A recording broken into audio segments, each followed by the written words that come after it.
ширкати шифофармо доруҳои босифатро барои шумо тавсия медиҳад. Инчунин ҳиҷома кардан барои занҳо ва мардҳо ройгон мебошад ва инчунин доруҳои гиёҳӣ барои табобати меъда, гурда, дил ва биноиши чашм. ҳатман муроҷиат кунед. яъне суханҳои Сергей Миронов ҳамин мебошад ки ягон қарор буромадагӣ нестай нақшаи даъваткунӣ ба хизмат. Салом ба ҳама нафарҳое ки ҳама рӯза видеоҳои моро тамошо мекунед. Виза барои Россия сафар кардан оё ҷорӣ мешавад ё ин ки не, дар ҳамин мавзӯъ суҳбат мекунем. Хоб чихеле ки чанд рӯз пеш мо видео карда будем ва гуфтем ки аз ҷониби як намояндаи Думаи давлатии Федератсияи Русия пешниҳод шид ки барои шаҳрвандони Осиёи марказӣ виза ворид карда шавад ва баъди ин дар шабакаҳои иҷтимоӣ саволҳо бисёр ба миён меомад ки оё виза ворид мешавад ё ин ки не. Хоб имрӯз як информатсияи дигар дар ҳамин мавзӯъ буромадагӣ буд, яъне ки информатсия дар телеграм канал бигем Сергей Миронов дар ҳамин мавзӯъ суҳбат кард ва суханҳои худша фикрони худша гуфт дар мавзӯе ки виза ворид шавад ё ин ки не. яъне суханҳои Сергей Миронов ҳамин мебошад ки агар дар ҳолате ки мисол шаҳрвандони Осиёи марказира виза ворид кунанд барои сафар кардан ба Федератсияи Русия, ира як минуси калон ба ҳисоб буд. яъне ки Сергей Миронов фикри ақидаи худша баён кард ва бигем ки зид биромад ба ҳамин пешниҳоде ки гуфтанд виза ворид карда шавад ва боз бисёри нафарҳо ҳамин чиза ҳамин хеле фаҳмиданд ки гӯё дар ояндаҳои наздик виза ворид мешидай. дар ин бора ягон қонун қабул шидагӣ нестай, ягон қарор буромадагӣ нестай. як бори дигар мегем ки танҳо як намояндаи Думаи давлатии Русия ҳамин чиза пешниҳод кардагӣ буд ва ин пешниҳод қабул нашидаю мисол аз ҷониби ҳукумати Федератсияи Русия тасдиқ ҳам нашидае ки дар оянда виза ворид карда шавад барои шаҳрвандони Осиёи марказӣ. Хоб тамошобинони азизу гироми қадр, мо хостем ки ин информатсияи наве ки дар бораи виза буд барои шаҳрвандони Осиёи марказӣ ба маълумоти шумо бирасонем ва дар идомаи барнома комментарияҳоро хонда ба саволҳои шумо ҷавоб гардонем.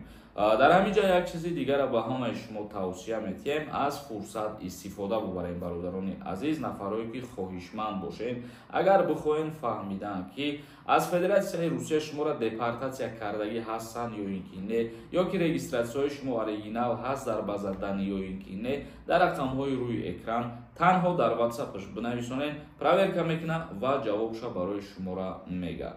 хоб акнун комментарияҳоро мехонем, бо диққат бошед. Муслиҳиддин нависонда: ассалому алайкум акаи Сорбон.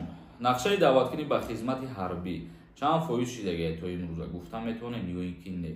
агар худованд розӣ бошад, дар мавзӯи чанд фоиз шидани нақшаи даъваткунӣ ба хизмат дар сартосари ҷумҳурии Тоҷикистона пагоҳ як видео мекунем ва дар муддати ҳамин 10-12 рӯз чанд фоизе ки шидагӣ ҳамаша ба шумо мефаҳмонем. як каси дигар нависонда ки вид на жительствора нагуфтем, ма ВНЖ дорум гирифтам.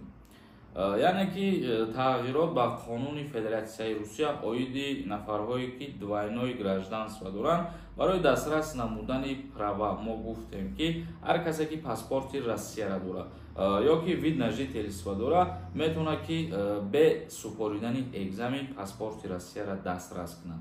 яъне ки мераванд очират мегиранд ё нафарҳое ки агар сайти госуслуга бифаҳманд бо тариқи ҳамун сайт ҳуҷҷатҳои лозимиро пешниҳод мекунанд. ҳуҷҷатҳои лозимӣ барои гирифтани праваи российски барои шаҳрвандони Россия ҳамин мебошад. яъне ки шумо медицински справка мегиред ва паспорта пешниҳод мекунем бо тарҷумаш ва ҳамун праваи миллие ки шумо доред. ин ҳамин қадар чиза пешниҳод мекунед.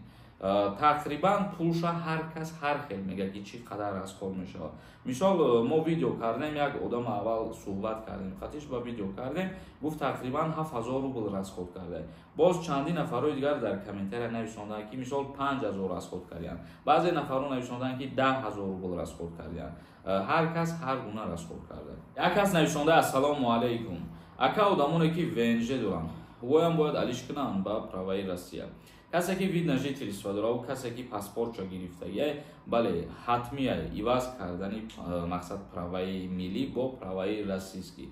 лекин гуфта мешавад ки 1 сол муҳлат дорем то 1 апрели соли 2025. як кас нависонда: ассалому алайкум акаи Сорбон. ҳамин регистратсия кардагӣ набошӣ тоҷикистон биёӣ рафта метонӣ. хоб мо дар ин мавзӯъ чандин боро ба шумо фаҳмондагием ки на танҳо регистратсия нафароне ки патент надорем мисол ё ки регистратсия надорем вақте ки шумо ба ҷумҳурии тоҷикистон омаданӣ мешем баъзе ҳолатҳое ҳастанд ки дар таможни контрол вақте ки мегзарем ҳуҷҷатҳое ки барои муҳоҷирон зарур мебошанд ҳамвора мепурсанд талаб мекунанд яъне ки мигратсиони карта мепурсанд регистратсия мепурсанд патент мепурсанд просто ҳамон чизоро нигоҳ мекунанд ки шумо дорен ё ин ки не баъд дар паспорт печат мезананд мегзаред. Баъзе ҳолатҳое ҳастанд ки ҳамин ҳуҷҷатҳоро умуман намепурсанд просто дар паспорт мисол печат мезананд мегзарӣ мере. Ба ҳамин хотир дар ин бора 100% ҳечи гуфта намешавад ки бедокумент бошӣ аз Россия ту бубурӯӣ мисол депорт мешавад ё ин ки не. Агар ки дар ҳамун таможни контрол ягон мушкилӣ ба сарите наоварда бошанд значит ки обратно рафта метонӣ. Як каси дигар навишонда ассалому алайкум ака. Яктарафа гражданини Тоҷикистон бошӣ. Правара бояд алиш кунӣ ё ин ки не. Нафарҳое ки шаҳрвандии танҳо Тоҷикистон надоранд иёда тааллуқ надорад яъне ки ё бояд праваи российскӣ накунанд. Нафарҳое ки хоҳишманд бошанд ҳамин паспорти тоҷикӣ доштагиё тоқа бохоҳанд ки бираванд праваи Россияро бигиранд шумо ба мисли пештара мерен дарсоша мехонед экзамен мегиред баъд дастрас мекунед. Як каси дигар навишондаи ака ба праваи тоҷикӣ дар Россия ҳай кунӣ мешавад? Жду ответ. Агар просто барои гашту гузор кардани худтон дар назар дошта бошем бале мешавад лекин барои кору фаъолият кардан дар назар дошта бошем праваи российскӣ доштан ҳатмӣ ва зарурӣ мебошад. Як кас навишонда ассалому алайкум ака. Барои як фарзанд чанд пул алимент додан дар кора? Илтимос ҷавоб диҳед.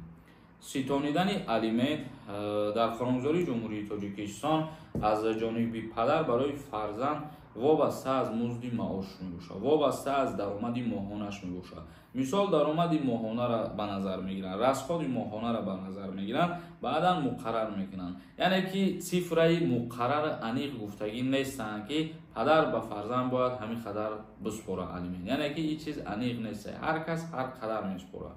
ва як бори дигар мегӯем ки вобаста аз даромаду аз шароит муқаррар мекунанд.